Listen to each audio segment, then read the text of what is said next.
শ্যামলী ত্রিপুরার অপরূপ দৃশ্য দেখতে দেখতে থমকে দাঁড়িয়ে গেলাম পাইকরা ফিগ ফার্ম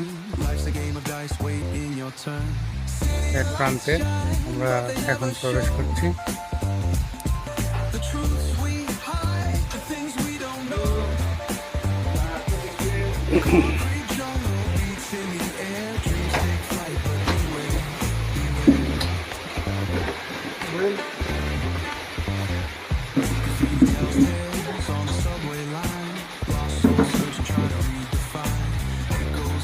বিশাল বড় এরিয়া। আমাদের এখানে কতটুকু জায়গা আছে ফার্মে? 10 কানি জায়গা আছে এখানটায়। আমরা একটু পরে ঘুরে ঘুরে দেখবো এর মধ্যে কীভাবে পিগেরি খাচ্ছে এবং দেশি মুরগির ফার্মও রয়েছে, ছাগলের ফার্মও রয়েছে। আমরা ধীরে ধীরে দেখবো সব।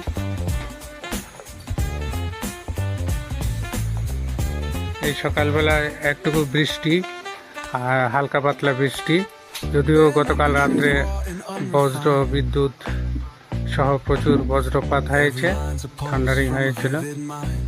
এদিকে রাবার বাগান, ত্রিপুরার যে ঐতিহ্যবাহী রাবার চাষ হয় সব জায়গাতেই, সেই সাদা কষ বা আমরা সাদা দুধের গাছ বলে থাকি। আমরা এখন ধীরে ধীরে এগিয়ে যাব। বাইরের দিকটা খুব সুন্দর করে দেখাচ্ছি, যদিও ফার্মের মালিক সম্মতি দিয়েছে এগুলি দেখানোর জন্য। সেই ক্ষেত্রে ফার্মের মালিক নকুল দেবনাথ, ওর সঙ্গে করে এসেছি। বিশাল বড় 10 কানি এলাকা, রাবার গাছ রয়েছে। আমরা কিছুক্ষণের মধ্যে ঘুরে ঘুরে সেগুলি দেখব।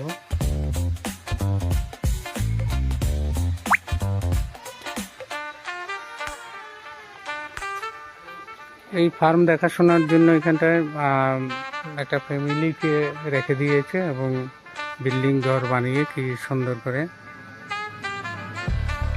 বাইরের দিকটা আরেকটু আমি দেখাই কোন জায়গা। সেটা আমাদের দক্ষিণ ত্রিপুরার বেতাগা যে স্থান রয়েছে সেটার পূর্ব প্রান্ত দিয়ে এই রাস্তাটা প্রবেশ করেছে, প্রায় 3 কিলোমিটার দূরে।